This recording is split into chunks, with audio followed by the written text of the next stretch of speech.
김유경 목사님 제주도에 가시고, 태풍도 김유경 목사님 따라 제주도에 가고 위에서 기도 많이 해주십시오. 아침에 전화가 왔어요. 최승미 사모님한테. 문을 어떻게 단속해야 되며 이게 걱정이 많은가 봐요. 제가 몇 년 전에 독일 함부르크라는 데 갔었습니다. 해안가 도시인데 함부르크.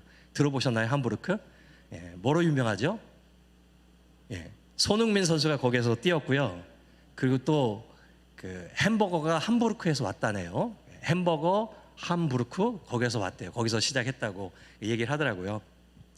거기서 25년 동안 장애인 사역하고 있는 선배가 있는데, 대학 때 같이 만나서 같이 활동을 했고, 우리 김유구 목사님도 같이 그때 이제 활동을 했었습니다. 25년 동안 독일에서 가서 결혼하고 장애인 사역하면서 이렇게 살고 있는데, 몇 년 전에 방문을 했었어요. 그 선배를 만나기 위해서. 조지아에서는 제가 갔고, 또 한국에서는 그 선배랑 친한 한 형님이 같이 가서 셋이서 만났어요. 25년 만에 만나는 거예요. 25년 만에 만나서 어찌나 반가웠든지 그 선배도 그동안에 외로웠는데 저희 보고 너무나 신나가지고 들뜨고 막 흥분하더라고요. 예. 근데 그게 문제였었어요. 그래서 만나자마자 터미널에서 저희들을 픽업해서 집으로 가는 중에 기름이 떨어져서 주유소에서 주유를 하고 막 출발을 했어요. 막 출발을 했는데 갑자기 차가 그르렁그르렁 소리가 나더니 뭐 덕후덕덕 흔들리는 거예요. 일단 세워놓고 봤더니 문제가 뭐였을까요? 예, 잘하시네요. 기름을 잘못 넣었어요. 휘발유를 넣어야 되는데 워낙 독일에는 경유차가 많으니까 경유를 넣은 거예요. 경유를.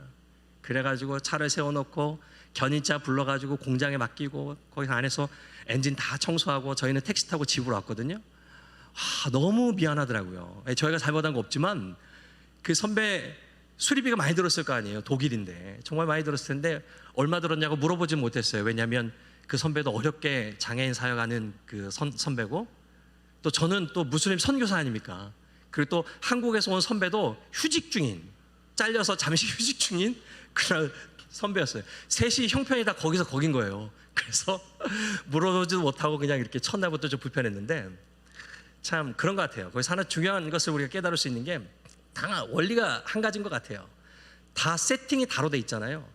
따로따로 돼 있잖아요. 경유를 넣어야 될 차, 휘발유를 넣어야 될 차가 다 다른 것인 것 같습니다.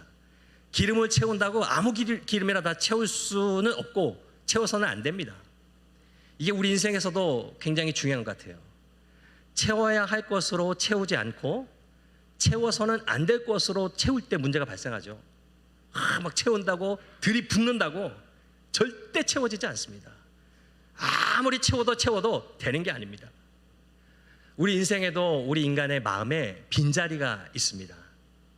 그 마음의 빈자리가 채워지지 않을 때 우리는 결핍을 경험합니다. 결핍. 그 결핍이 우리의 인격을 왜곡시키죠. 그래서 어떨 때는 자존감이 정말 낮아지기도 만들고, 어떨 때는 지나치게 자존심이 강하게 되기도 합니다. 그 결핍이 우리를 외롭게 만들기도 하고, 그래서 우리를 우울하게 만들기도 하죠. 그 결핍 때문에 우리는 어떨 때는 누군가에게 지나치게 의존적인 관계를 만들기도 하고, 꼭 사람뿐만이 아니라 무언가에 집착하게 만들기도 합니다. 저는 모두가 다 결핍에서 오는 문제라고 생각을 해요. 그런데 그 결핍, 채워서는 안 되는 것으로 채우려다가, 그 결핍을 채우려다가 잘못된 선택을 하게 되고, 절대 채울 수 없는 것으로 계속 채우려다가 중독에 빠지곤 합니다. 저는 오늘 우리가 읽은 본문에서 사울을 보면서 결핍을 발견합니다. 뭔가 자기 마음에 아주 빈자리, 채워지지 않는 그 결핍을 채우려고 몸부림치는 한 인간의 모습을 사울에게서 보게 되죠. 여러분, 결핍이 있는 게 그렇게 큰 문제는 아니에요. 결핍은 누구에게나 다 있습니다. 그런데 사울의 문제는 뭐냐면, 채워서는 안 되는 것 가지고 채우려다가 망해버렸어요. 여러분, 제가 6월 달에 한국에 오자마자 우리 세무교회에서 설교했는데, 혹시 기억하시는지 모르겠습니다만 그때 청종이라는 제목으로 말씀을 전했죠. 사울이 자기가 청종해야 될 하나님의 말씀을 청종하지 않고 사람들의 소리, 그리고 현실의 소리를 청종하다가 하나님께 버림을 받습니다. 왜냐하면 사울에게는 하나님의 소리보다 사람들의 소리, 그리고 현실의 소리가 더 크게 들렸어요. 왜요? 그게 중요했어요. 그게. 왜냐하면 왜 그 소리를 무시하지 못하고 귀를 기울였냐면, 자기의 결핍을 그것들로 채우려고 했기 때문입니다. 그때 한두 번뿐만이 아니에요. 사울은 늘 그러했어요. 줄곧 자기의 결핍을 사람의 인정으로 채우려고 했고 어떤 물질이나 성공이나 업적으로 채우려고 노력을 했어요. 여러분, 우리가 사무엘상을 읽다 보면 보통 사울과 다윗을 비교하게 되잖아요. 그렇죠?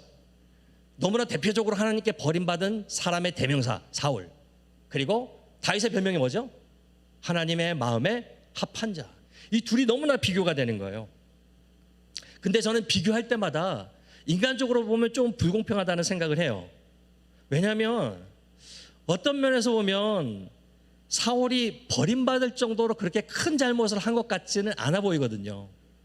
반대로 다윗도 죄를 지었잖아요. 솔직히 인간적으로 보면 다윗의 죄가 훨씬 더 무거워 보이지 않습니까? 여러분, 사울이 한 범죄는 뭡니까? 그냥 불순종이에요. 끝까지 기다려라 했는데 기다리지 못하고 자기가 제사 드린 거, 그리고 모두 다 진멸하라고 했는데 조금 남긴 거, 이게 이 불순종이 이제 사울의 죄예요. 근데 다윗의 죄는 뭐였죠? 자기 부하 우리아의 아내를 동침한 간음죄잖아요. 그리고 우리아의 아내가 석 달 뒤에 배가 불렀어요. 임신하니까 자기 불륜을 일으킬까 봐 우리아를 죽여버립니다. 적진 깊숙이 가서 싸우게 하고 나머지 동료들을 다 후퇴시켜가지고 거기서 혼자 싸우다가 죽게 만들었어요. 죄성이 정말 나쁘잖아요. 진짜 충성스러운 자기 부하를, 아내를 취한 것도 큰 죄지만 그것을 자기 수치를 감추려고 목숨 걸고 싸우는 자기의 부하를 죽게 만들었어요. 진짜 비열한 방법을 썼어요. 여러분, 다윗에게도 결핍이 있습니다. 그렇다면 다윗과 사울의 근본적인 차이가 뭘까요? 어떻게 다윗은 하나님의 마음에 합할 수가 있었고 사울은 이렇게 버림받게 됐을까요? 차이가 뭘까요? 받은 사명이 다를까요? 둘 다 사명은 비슷했어요. 왕으로서 블레셋에서 자기 백성을 지키는 것. 은사, 받은 은사, 둘 다 성령의 임하심이 있었어요. 하나님이 심히 임했어요. 그래서 사울도 막 예언도 하고 그러잖아요. 기름 부음, 하나님의 거룩한 기름 부음도 둘 다 받았어요. 둘 다 왕으로서 업적이 형편없진 않아요. 사울도 왕으로 보면 그렇게 나쁘지 않았어요. 업적이 있었어요. 또 둘 다 똑같이 범죄를 저질렀습니다. 그런데 뭐가 달랐냐? 죄를 짓고 난 후에 태도가 달랐어요. 왜 이게 중요하냐면 그 태도를 통해서 그들의 본 마음을, 중심을 알 수 있기 때문이에요. 여러분, 죄를 지적하고 깨달았을 때 사울의 반응이 뭐였죠? 사울이 첫 번째, 기다리지 못하고 하나님 앞에서 자기가 제사를 지르었을 때 사무엘이 책망을 하죠. 그때 뭐라고 반응합니까? 사울의 답을 한번 읽어봅시다. 사무엘상 13장 11절 12절을 한번 읽어볼까요? 시작. 사무엘이 이르되 왕이 행하신 것이 무엇이냐 하니 사울이 이르되 백성은 내게서 흩어지고 당신은 정한 날 안에 오지 아니하고 블레셋 사람은 믹마스에 모였음을 내가 보았으므로 이에 내가 이르기를 블레셋 사람들이 나를 치러 길갈로 내려오겠거늘 내가 여호와께 은혜를 간구하지 못하였다 하고 부득이하여 번제를 드렸나이다 하니라. 여기에서 제일 사울이 하고 싶었던 말이 뭐였을까요? 부득이하여 번제를 드렸나이다. 이러저러해서 어쩔 수 없이 제자를 지냈다는 거예요. 어쩔 수 없이 백성은 흩어지고 당신은 오지 않고 적들은 코앞까지 왔는데 뭐 사람들을 붙잡아야 되니까 이런 상황에서 어쩔 수 없이 부득이하여 제사를 드렸습니다. 사람들 때문에, 상황 때문에 어쩔 수 없었다는 거죠. 두 번째 불순종이 뭐였죠? 아말렉을 진멸하라고 했을 때 진멸하지 않았어요. 그때 사무엘이 막 책망하니까 사울이 또 어떻게 반응합니까? 우리 15장 15절, 사무엘상 15장 15절을 한번 읽어보겠습니다. 시작. 사울이 이르되 그것은 무리가 아말렉 사람에게서 끌어온 것인데 백성이 당신의 하나님 여호와께 제사하려 하여 양들과 소들 중에서 가장 좋은 것을 남김이요 그 외의 것은 우리가 진멸하였나이다 하는지라. 또 뭐 피해가죠. 뭡니까? 누가 끌어온 거다? 무리가, 백성들이 끌어온 거다. 무엇을 위해서요? 당신의 하나님께 제사하려고. 사무엘에게 당신의 하나님께 제사하려고 그랬습니다. 그리고 사실 다 진멸했고 그거 조금 남은 거 아닙니까? 라고 했을 때 또 사무엘이 크게 책망하니까 그때 두 번째 반응, 우리 24절 15장 24절 한번 읽어보겠습니다. 시작. 사울이 사무엘에게 이르되 내가 범죄하였나이다. 내가 여호와의 명령과 당신의 말씀을 어긴 것은 내가 백성을 두려워하여 그들의 말을 청종하였음이니이다. 여러분, 이것도 충분치 않아요. 내가 범죄했습니다만 누구 때문에? 백성들 때문에 그랬다. 다윗은 어땠을까요? 다윗은 달랐어요. 다윗이 범죄한 후에 누가 찾아오냐면 선지자 나단이 찾아옵니다. 그리고 다윗한테 정말 함부로 얘기합니다. 어찌하여 네가 여호와의 말씀을 업신여기고 악을 행하였나? 왕한테 얘기하는 거예요. 네가 칼로 햇사람 우리아를 치되 암몬 자손의 칼로 죽이고 그의 아내를 빼앗아서 네 아내로 삼았도다. 그리고 무섭게 책망이 이어집니다. 내가 너로 네 집에 재앙을 일으키겠다. 그리고 네 눈앞에서 네 아내를 빼앗아서 네 이웃에게 줄 것이다. 너는 은밀히 행했지만 이스라엘의 하나님은 온 백성 앞에서 백주 대낮에 이 일을 행하리라. 아주 무섭게 책망을 하고 하나님의 저주를 전달합니다. 그때 다윗의 반응입니다. 우리 사무엘하 넘어가서 사무엘하 12장 13절 14절을 읽어봅시다. 다윗이 나단에게 이르되 내가 여호와께 죄를 범하였노라 하매 나단이 다윗에게 말하되 여호와께서도 당신의 죄를 사하셨나니 당신이 죽지 아니하려니와 이 일로 말미암아 여호와의 원수가 크게 비방할 거리를 얻게 하였으니 당신이 낳은 아이가 반드시 죽으리이다 하고. 다윗이 한 말이 뭐였습니까? 딱 한마디. 내가 여호와께 범죄하였습니다. 그리고 끝이에요. 핑계대지 않고 변명하지 않고 그대로 하나님의 말씀을 다 받아들였습니다. 그리고 하나님의 말씀대로 그 재앙이 그대로 임하게 되는데 그때 다윗의 태도와 반응이 정말 중요합니다. 첫 번째 하나님의 말씀대로 임한 재앙이 뭐냐면 아기가 태어났는데 태어난 지 얼마 안 돼서 심히 알아서 죽게 됐습니다. 그때 다윗이 고통 속에 기도합니다. 밤새도록 땅에 엎드려 가지고 기도합니다. 자기 죄 때문에 당한 일을 아파하면서 아무것도 먹지 않고 엎드려져서 기도합니다. 하나님 살려달라고. 그리고 그 밤에 하나님께서 이 아이의 영혼을 말씀대로 거두어 가십니다. 그렇게 거두어 가셨을 때 모든 신하들이 걱정합니다. 야, 큰일 났다. 왕이 지금 식음을 전폐하고 아이 때문에 땅바닥에 엎드려서 죄인처럼 엎어져서 저렇게 기도하고 있는데 이제 죽었으니까 얼마나 상심할까. 그리고 다윗한테 아이가 죽었다고 전달해 주는데 여기서 놀라운 게 뭐냐면 다윗이 툴툴 털고 일어나서 깨끗이 몸을 씻고 옷을 단정하게 갈아입고서 하나님 전에 들어가서 하나님 앞에 예배합니다. 그리고 나와서 음식을 차리라고 해요. 음식을 차려놓고 음식을 먹는 거예요. 신하들이 이상해서 물어요. 아니 괜찮으시냐고. 아이가 살아있을 때는 땅에 엎드려서 금식하고 우시더니 죽은 후에는 일어나서 음식을 드시냐고. 어떻게 된 거냐고 묻습니다. 이때 다윗의 대답, 이게 중요합니다. 우리 사무엘하 12장 22절 한번 읽어볼까요? 이르되 아이가 살았을 때에 내가 금식하고 운 것은 혹시 여호와께서 나를 불쌍히 여기사 아이를 살려주실는지 누가 알까 생각함이거니와. 여러분, 여기에서 중요한 말씀이 어떤 것 같으세요? 혹시 여호와께서 나를 불쌍히 여기사. 기도는 살려달라고 기도했겠지만 그 마음이 뭡니까? 혹시 여호와께서 나를 불쌍히 여기사. 이게 정말 중요한 말씀입니다. 다윗은 하나님이 자기를 불쌍히 여기기를 원했어요. 그러니까 다윗의 금식은 하나님 보라고 한 거예요. 하나님 보라고. 왜요? 하나님이 중요했으니까. 만약에 죽은 아이가 중요했다면, 아이 살려달라고 땡깡 부린 거라면 죽은 다음에 더 슬펐고 하나님을 원망했을지 몰라요. 그런데 지금 다윗이 우는 것은 아이를 살려달라는 데 방점이 있는 게 아니라 하나님, 나를 좀 불쌍히 여겨달라고. 내가 죄인이라고. 날 좀 봐주시라고. 왜요? 하나님이 더 중요했으니까. 나중에 하나님 말씀 그대로 재앙들이 다 가정에 임합니다. 그 중에 하나가 뭐냐면 자기 아들 압살롬이 아버지를 반역해요. 그리고 아버지를 죽이려고 해요. 다윗이 어쩔 수 없이 다윗성을 떠나서 부하들과 함께 피신을 갑니다. 꼭 목숨의 위험만을 느껴가지고 도망간 게 아니라 어떻게 아버지가 돼서 아들이랑 칼을 겨누고 왕자를 가지고 싸우겠어요. 갑니다. 혼자 가는 게 아니라 수많은 장수들과 함께 갑니다.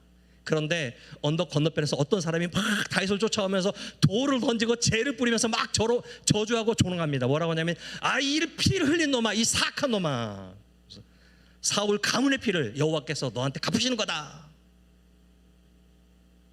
여러분, 지금 다윗이 도망가는데 다윗 옆에는 기라성 같은 장수들이 있었거든요. 그 장수들이 분노한 겁니다. 봤더니 사울의 먼 친척 시므였어요. 막 조롱하고 저주합니다. 그러니까 뭐라고 부하가 얘기하냐면 저 죽은 개 같은 자가 내 주 왕을 욕합니까? 내가 가서 당장 목을 베어 오겠다고. 그랬더니 다윗이 뭐라고 하냐면 내버려둬라. 하나님께서 저주하게 하신 건데 네가 뭐라고 하느냐. 그러면서 자기의 진짜 마음을 드러내고 있어요. 우리 사무엘하 16장 12절을 한번 읽어봅시다. 혹시 여호와께서 나의 원통함을 감찰하시리니 오늘 그 저주 때문에 여호와께서 선으로 내게 갚아주시리라 하고. 내버려 두라는 이유가 뭐지요? 그 저주를 듣고 하나님이 날 좀 불쌍히 여겨달라고. 이제 그 억울한 말들, 말도 안 되는 그 조롱들을 당하고 있는 이 나를 하나님이 보시고 나를 좀 불쌍히 여기시라고. 저 같았으면 그냥 가서 당장 목을, 저놈의 주둥이를 당장 그냥 그랬을 텐데, 당장 처치할 힘이 있었고 그 말도 안 되는 소리를 듣지 않아도 됐습니다. 그러나 다윗은 내버려 두래요. 그런 이유는 딱 하나, 하나님 들으시고 날 좀 불쌍히 여겨달라고. 하나님이 날 좀 봐주시라고. 왜요? 다윗에게는 하나님이 중요했습니다. 그 어떤 것보다도 다윗의 중심에는 하나님이 있었어요. 오늘 우리가 읽은 본문으로 돌아가 봅시다. 사울을 한번 봅시다. 사무엘이 예언을 하죠. 여호와께서 왕을 버려 이스라엘 왕이 되지 못하겠습니다. 그리고 돌아가는데 그 돌아가는 사무엘을 사울이 확 붙잡습니다. 우리 사무엘상 15장 27절을 읽어봅시다. 사무엘이 가려고 돌아설 때에 사울이 그의 겉옷자락을 붙잡음에 찢어진지라. 사무엘이 얼마나 가려고 했고 사울은 얼마나 붙잡았으면 겉옷이, 그 두꺼운 겉옷이 찢어져 버렸어요. 절박했죠. 절박함을 볼 수 있었습니다. 늙은 선지자의 옷자락이 찢어질 정도로 팍 강력하게 붙잡았어요. 여러분, 이 정도 절박함을 보였으면 하나님이 불쌍히 여겨주실 만도 한데, 왜냐하면 이 절박함은 다윗과 달랐어요. 이 절박함은 하나님을 향한 게 아니었어요. 사무엘이 다시 얘기합니다. 하나님 이미 결정하셨고 변하지 않을 거야. 그러니까 사울이 사무엘을 붙잡은 이 절박함의 진심을 이야기하죠. 우리 30절을 한번 읽어보겠습니다. 30절.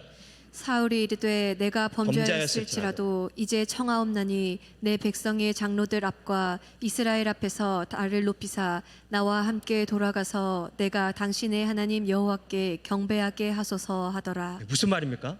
내가 범죄하였을지라도 그건 그렇고, 하나님 앞에서 죄 지은 건 어쩔 수 없고, 하나님이 나 버리셨다면 그건 알았고, 다만 중요한 게 뭐예요? 사람들 앞에서는 나를 높여달라고. 사람들 앞에서는 내 권위 지켜주고 내 자존심 세워주고 나를 왕으로서 대우해주고, 하나님 앞에 버림받은 거 티 안 나도록 아무도 모르게 해달라는 거 아닙니까?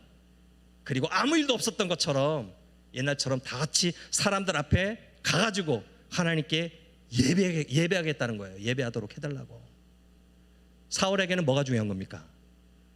하나님께 버림받았다는 사실보다도, 하나님의 진노보다도 사람들 앞에서 비춰지는 자기 모습이 중요했어요. 여러분, 이 두 사람의 예배가 비교가 되시죠? 다윗은 울며 땅에 엎드려서 금식하며 기도했죠. 누구 보라고요? 하나님 보라고. 하나님이 아이를 데려가시니까 깨끗이 옷을 입고, 옷을 단정하게 입고 하나님 앞에 가서 예배합니다.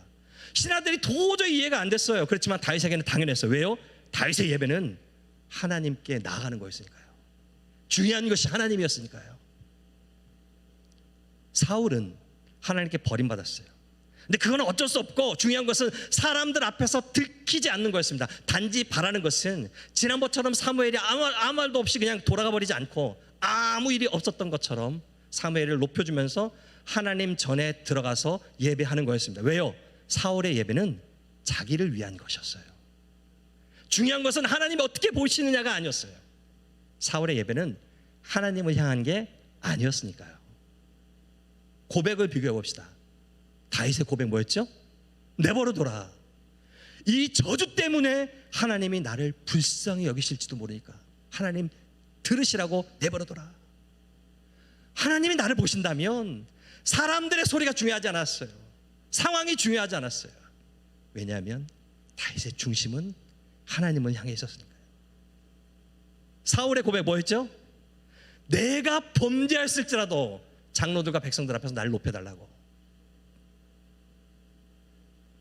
하나님이 버리셨다는 사실은 뭐 어쩔 수 없고, 중요한 거는 사람들이 보는 눈이요, 왕으로서의 처한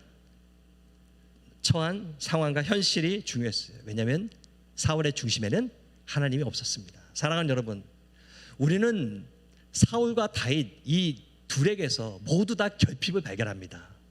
그래서 사울은 불순종했고요, 다윗은 범죄했습니다. 그러나 사울은 그 결핍을 사람으로 채우려고 했고 상황으로 채우려고 했어요. 그러나 다윗은 그 결핍 그대로 가지고 오직 하나님께로만 나왔습니다.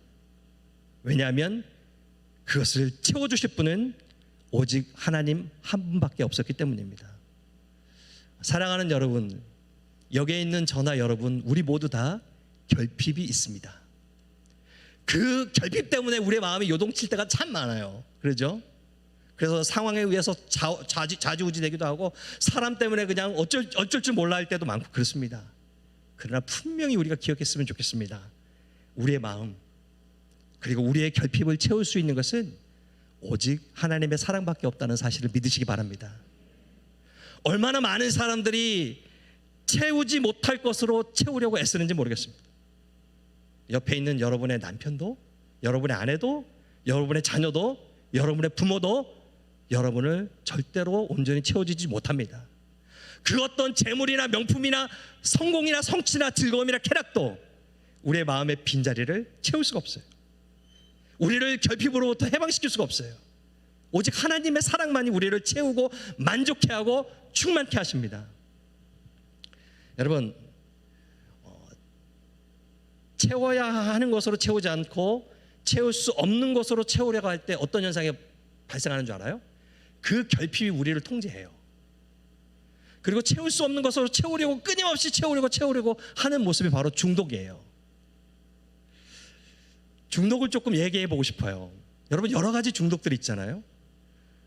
마약이나 꼭 도박만이 중독은 아니잖아요. 우리 김유교 목사님 내적 치유하시니까 여러분 많이 들으셨겠지만 성중독도 있고 알코올 중독도 있습니다. 꼭 이렇게 부정적인 것 같은 중독만 있는 게 아니라 좀 더 덜 나쁜 중독들도 있죠. 일 중독이나 게임 중독 그런 것들이 있죠. 어른들한테 일 중독이 있다면 아이들한테는 인터넷 중독이 요즘 많죠. 관계도 중독될 수 있어요. 관계 중독이란 말 들어보셨어요? 관계에 막 매이고 막 정말 원하고 없으면 다 무너지는 것 같고. 여러분, 일반적으로 중독에 빠지는 이유가 뭐냐면 친밀감의 결핍이라고 얘기를 해요. 친밀감이 결핍해서. 그래가지고 남자들이 여자들보다 중독에 더 많이 걸린대요. 왜냐하면 여자들은 친밀감을 맺고 있는 관계들이 많기 때문에 남자들은 별로 없는 경우가 많잖아요. 그렇기 때문에 중독에 더 잘 견딘다고 해요. 생물학에서는 뭐라고 얘기하냐면 중독과 관련된 신경 전달 물질, 이게 도파민인데 이 도파민을 여성 호르몬이 상쇄하는 역할을 한대요. 그래서 여성이 남성보다 중독이 적다고 얘기합니다. 어쨌든 중독이 많아요. 저도 30대 초반에 중독 증상이 있었습니다. 30대 초면 제가 결혼하고 부목사를 할 때였어요. 섬기던 교회가 스트레스가 정말 많은 교회였어요. 근데 한 가지도 아니고 두 가지 중독 증상가 있었어요. 첫째는 뭐냐면 일 중독이었어요. 일 중독. 교회에서 일하다 보면 10시간 11시간 막 시간 가는 줄 몰라요. 꼭 사람 만나고 이런 사역 말고 특별히 어떤 영상 만들고 문서 만들고 성취감을 주는 일을 하다 보면 밤이 새도 몰라요. 그리고 끝나면 이제 또 다른 중독은 뭐가 있었냐면 스트레스 막 받고 집에 딱 돌아오면 한 10시 11시에 돌아오면 애들은 이미 자고 있고 독방 육아를 했던 아내도 지쳐 쓰러져 자고 있습니다. 저 혼자 남잖아요. 그러면 책상 앞에 앉아서 두 번째 중독이 일어나요. 컴퓨터를 딱 켜고 게임을 합니다. 그때 유행했던 게 스타크래프트라는 거예요. 아시는지 모르겠지만 재밌어서 하는 게 아니에요. 그냥 힘 빠지라고 하는 거예요.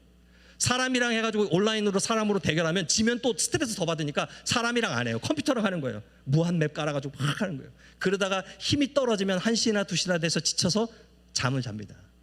그리고 4시 반 정도 일어나서 또 새벽기도 가고. 30대 초반에. 그래도 아이러니한 게 뭐냐면 사역은 나름대로 잘했어요. 이상하죠?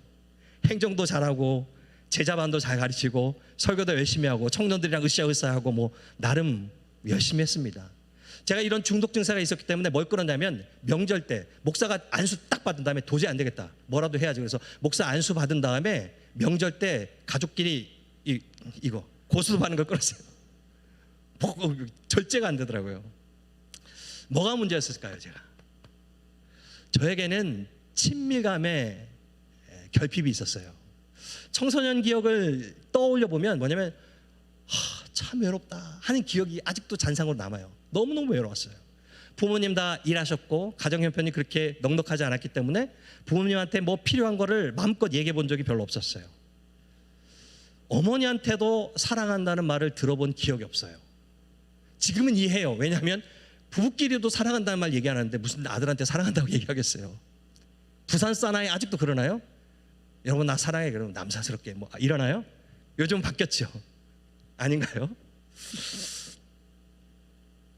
부모님이 저를 사랑하셨겠죠. 그렇지만 그 사랑을 느끼지 못하는 환경 속에서 그렇게 살았었어요. 어떤 때는 막 몸서름치게 막 외로움이 막 밀려와가지고 진짜 세상에 나를 정말로 사랑하는 사람 없을까? 아무런 조건 없이 사랑하는 사람 없을까? 그런 사람이 있으면 내가 목숨을 걸 텐데 라는 생각을 했던 적이 있었어요. 어렸을 때 어머니가 저를 서원해가지고 저는 나는 목사 될 운명이구나 라고 그렇게 생각하고 살았기 때문에 교회는 열심히 다녔어요. 근데 교회 열심히 다니고 신앙생활하고 뭐 성령도 체험했지만 하나님의 말씀 가운데 제일 받아들이기 힘든 말씀이 뭐냐면 여러분 스바냐 3장 17절 아세요? 한번 띄워주세요. 읽어볼까요? 너의 하나님 여호와가 너의 가운데에 계시니 그는 구원을 베푸실 전능자시니라.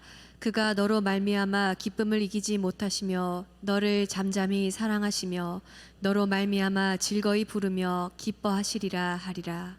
예, 정말 좋은 말씀인데 저는 이 말씀이 정말로 마음에 안 받아들여지더라고요. 왜냐하면 하나님이 나를 기뻐하신대요. 그것도 어느 정도로 기쁨을 이기지 못할 정도로 나를 기뻐하신대요. 저는 이게 진짜 안 받아들여졌어요. 왜요? 내가 나도 기쁘지 않은데, 내가 아무리 봐도 내가 만족스럽지 않은데, 내가 아무리 봐도 내가 사랑스럽지 않은데 하나님이 나를 사랑한다고, 나를 기뻐한다고, 나를 좋아한다고, 이게 절대로 안 느껴졌어요. 그래도 서원을 했으니까 목사가 되니까 교회는 열심히 다녔고 제가 선택한 방법은 딱 하나였어요. 뭐냐면 열심히 하는 거예요. 인정받으려고. 그래서 교회 봉사도 열심히 하고 고3 때도 새벽기도 한 번 안 빠졌어요. 금요 철학기도 딱 하고 인정받고 싶었어. 하나님께 사랑받고 싶어서, 좋은 사람 되고 싶어서, 정말로 착하게 되고 싶어서. 그래서 어렸을 때부터 야 너는 목사감이다 라는 얘기 정말 많이 들었어요. 그렇지, 그리고 더 착해야 된다 뭐 이러고 애를 썼어요. 그리고 신학을 하고 사역을 하고 목사가 되고. 그래도 뭐 그렇게 나쁘진 않았어요. 가끔 중독 증세가 나타나긴 했지만 열심히 한 만큼 보람도 있었고 열매도 있었고 인정도 받았고. 교회 사역은 아이러니하게 겉으로 볼 땐 괜찮은 것 같아 했는데 문제는 뭐냐면 결혼 생활은 다르더라고요. 결혼해서 아빠가 되고 남편이 됐는데 이건 정말 달라요. 왜냐면 어떻게 사랑을 해야 되는지 모르겠고 어떻게 애들한테 사랑을 표현해야 될지 잘 모르겠더라고요.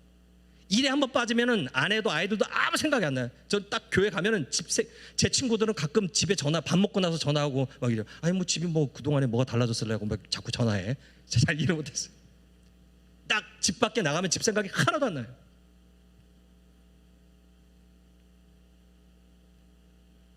아이들의 마음을 어떻게 받아줄 줄 몰랐어요.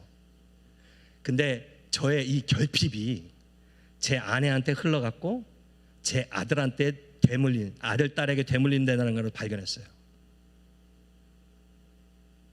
어떻게 사랑해야 되는지 모르겠고 어떻게 사랑받아야 하는지도 모르겠고 그러는 가운데 아내는 저의 사랑을 전혀 느끼지 못했고 아이들은 상처를 받고 있다는 사실을 깨달았어요.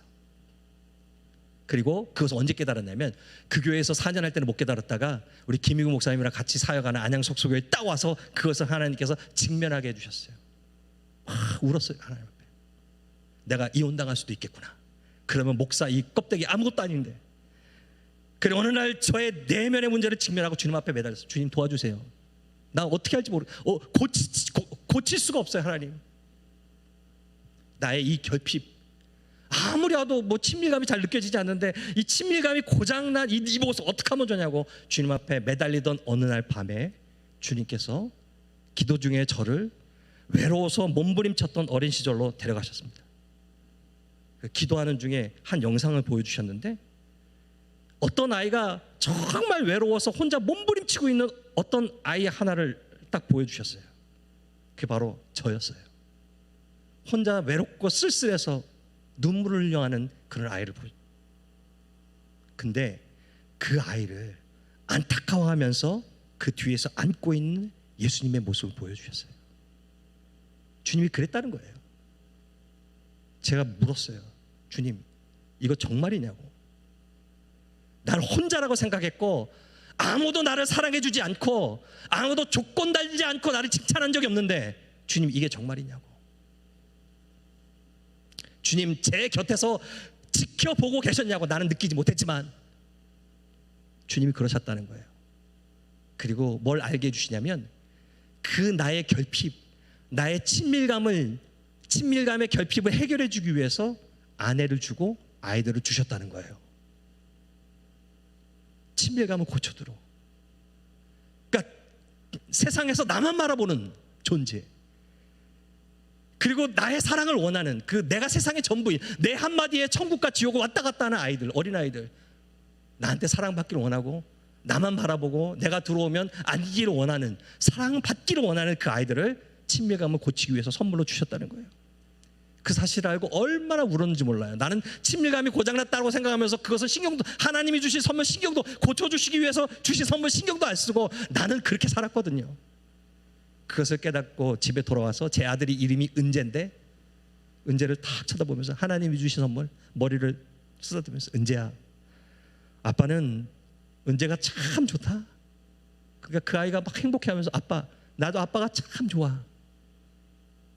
은재가 영진이랑 같은 나이인데 그때 4살 때였어요. 주님이 나를 사랑하셨다는 것을, 주님이 내가 가장 고통스러울 때 그때 내 곁에 계셨다는 사실을 알고 채워지기 시작하더라고요. 사실 저는 저희 아버지를 원망했어요. 왜냐하면 제가 어렸을 때 그냥 무섭게 엄격하게만 하지 말고 사랑한다는 말 한마디만 했었으면, 내가 널 좋다라고 이렇게 말만 한번 해주셨으면, 나를 좀 용납해줬으면 조건 없이 이런 결핍이 없었을 텐데, 그런 원망하는 마음이 있었어요. 아버지가 늘 불편했어요. 같이 있으면 별로 할 말이 없어요. 지금도 전화하면 별로 대화할 거리가 없는데 같이 있으면 어색했어요. 어느 날 아버지를 위해서 기도하는데 하나님께서 또 저에게 어떤 그림을 하나 보여주셨어요. 한 아이가 모였는데 이 아이는 옛날에 저랑 비교도 할 수 없이 피를 철철 흘리고 있는 아이예요. 세상 한가운데 혼자 딱 내버려져서 가슴이 뻥 뚫려가지고 자기가 가슴 뻥 뚫리고 피 흘린지도 모르고 그냥 있는 아이예요. 울지도 않아. 그것도 몰라요. 저희 아버지였어요. 그리고 그 아이를 부둥켜 안고 울고 있는 우리 예수님의 모습을 보여주셨어요. 제가 얼마나 오해를 하고 울었는지 몰라요. 우리 아버지가 이렇게 사셨구나, 우리 예수님이 이러셨구나, 똑같이 사랑하셨구나. 울었어요. 저희 아버지를 용서하고 저희 아버지를, 며칠 뒤에 아버지한테 가서 아버지를 안아드렸어요. 아버지 사랑합니다. 그래 아들아 나도 사랑한다 하면서 멋쩍게 웃으시면서 좋아하는 그 모습을 아직도 생생하게 기억해요. 사랑하는 여러분, 주님의 사랑이 나를 채웁니다. 그래서 내가 살아갈 수 있어요. 아버지의 사랑이 필요하고 남편의 사랑이 필요하고 아내의 사랑이 필요하고 누구의 인정이 필요한 줄 알았는데 그게 아니라 나를 채울 수 있는 것은 세상이 변해도 변하지 않고 아무런 조건 달지 않고 나를 용납하신 그 주님의 사랑만이 온전히 나를 세울 수 있다는 사실을 기억하시길 바랍니다. 주님이 이미 나를 용납하셨습니다. 그래서 내가 순종합니다. 주님이 나를 사랑하셨기 때문에 내가 살아갈 수가 있습니다. 이것을 복음이라고 얘기합니다. 여러분, 말씀을 정리할게요. 담임 목사님이 안 계셔도 이렇게 예배하고 일찍부터 와가지고, 제가 1시간 반 전에 왔는데 1시간 반 전에 와가지고 준비하는 자매들이 계시더라고요. 정말 귀한데, 여러분, 왜 봉사하고, 왜 순종하고, 왜 예배하고, 왜 말씀대로 살려가고, 왜 신앙생활 합니까? 그렇게 해서 구원을 받으려고? 그렇게 해서 내 미래를 보장받으려고? 그렇게 해서 하나님의 사랑 받으려고? 아니죠. 다 아시죠? 이런 태도를 팀 켈러 목사님은 종교적 태도라고 말합니다. 복음은 그게 아니래요. 아시잖아요. 내가 이미 용납받았기 때문에 순종하는 거랍니다. 두려워서 불안해서 순종하는 게 아니고, 나를 용납하신 주님께 감사해서 기뻐해서 순종하는 거랍니다. 하나님께 무엇인가를 받기 위해서 순종하는 게 아니라 하나님을 더 알아가기 위해서, 하나님을 닮고 싶어서 순종하는 거랍니다. 무엇을 얻으려고 나의 필요를 채우기 위해서 기도하는 게 아니라 하나님과 교제하기 위해서 기도하는 거랍니다. 그래서 그런 기도는 경배와 찬양으로, 감사로 이루어진다고 얘기를 합니다. 이것이 복음이랍니다. 사랑하는 여러분, 우리의 삶이 지치고 힘들 때 때로는 내가 사랑할 힘이 없고, 내가 용서할 힘도 없고, 두려움과 불안이 내 삶 속에 막 엄습해 올 때, 그 결핍을 어떻게 채울 수 있을까요? 어떤 누구도 채울 수 없습니다. 어떤 상황도 채울 수가 없습니다. 오직 나를 사랑하는 하나님만이, 나를 사랑하신 하나님의 사랑만이 채울 수가 있습니다.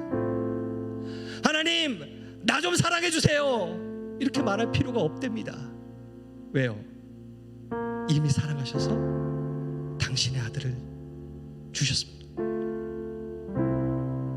하나님, 이제 나 좀 용납해 주시면 안 돼요? 라고 말할 필요가 없답니다. 하나님이 이미 나를 용서하시고 용납하셨습니다. 그래서 내가 순종하고, 그래서 내가 거룩한 삶을 살아가는 겁니다.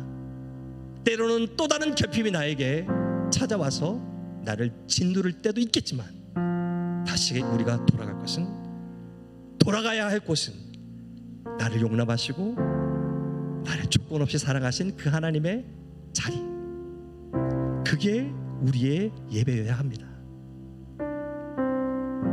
여러분, 힘들고 지칠 때 여러분은 어떻게 하십니까?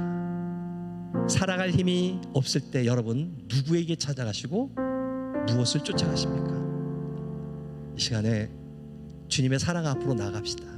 이미 경험하셨고 이미 알고 있지만 내 삶의 무게가 너무 커가지고 그것을 바라볼 겨를이 없는 지금 이 순간이 있다면 다시 주님께로 돌아가서 그 아버지의 사랑 안에서 거하시고 나를 충만히 채우시는 하나님의 사랑 안에서 다시 주님 손 붙잡고 일어나는 저희가 되길 원합니다.